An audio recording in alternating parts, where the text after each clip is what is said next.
Hi.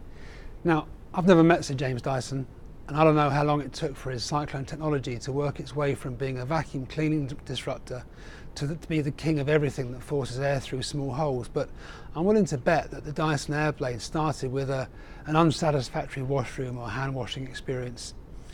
So, consumer centricity delivered an adaptation, and Dyson set off down a fork in the road to even greater success.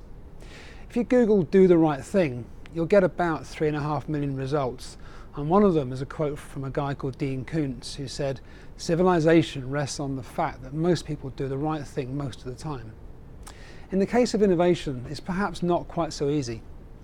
Once you've made the decision to settle on a particular concept as an investment prospect, the business takes over. Cost accountants and budget managers begin to shave off the sharp edginess of the idea by trying to work it into existing manufacturing methods or whatever the standard in your company is. And slowly, ambition dwindles. With time and familiarity, the idea comes under endless scrutiny.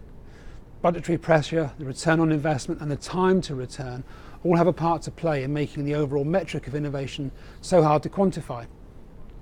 This is unfortunate because companies that keep the consumer at the heart of their thing do quite well.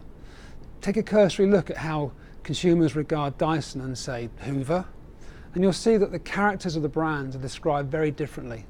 Similarly, Alessi and Good Grips, or Apple and Dell. On one hand, we have the brands rooted in design, aiming for function that delivers daily delight, and on the other, we have function simply designed to be efficient, apparently. Different causes, similar effects, except that Dyson, Apple and Alessi do what they do with you and me at their core, while Hoover, Dell and Good Grips just want to get the job done, so it would seem.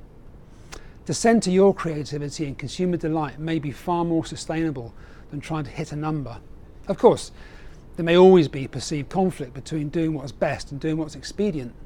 Set up your innovation function as a department and give someone a target, for example, to hit 3 blockbuster products in 12 months, and this department has little option but to send a swarm of tech scouts out to suppliers and trade shows to find someone to collaborate with or something new to buy. This is how business behaves, expediently. There's nothing wrong with it if you exclude consumer sentiment in what you do. And pushing purchase data into the plan can only deliver an idea that tries to meet targets set in the past. This is basically what research is. It's history. Pedantically, what you get is R&D, not innovation. Alternatively, deciding what you want to be known for and setting out to deliver against ambition takes a lot of soul searching and a resolve to delight, not just deliver. And this probably sounds very idealistic and romantic to the corporates amongst you, but do remember this. In order for you to be able to buy an idea, someone needed to be the crazy one, the misfit, the rebel, the troublemaker, the round peg in the square hole, the ones who see things a bit differently. And to quote Steve Jobs again, you can't connect the dots looking forward, you can only connect them looking backward. So you have to trust that the dots will somehow connect in your future.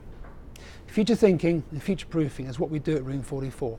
So if anything that I've said here today interests you, or if you have concerns about the market you're going to be selling in the future, please pick up the phone and give us a call, or drop me a line to Tristan@room44.co.uk and I'll call you straight back. Thanks a lot.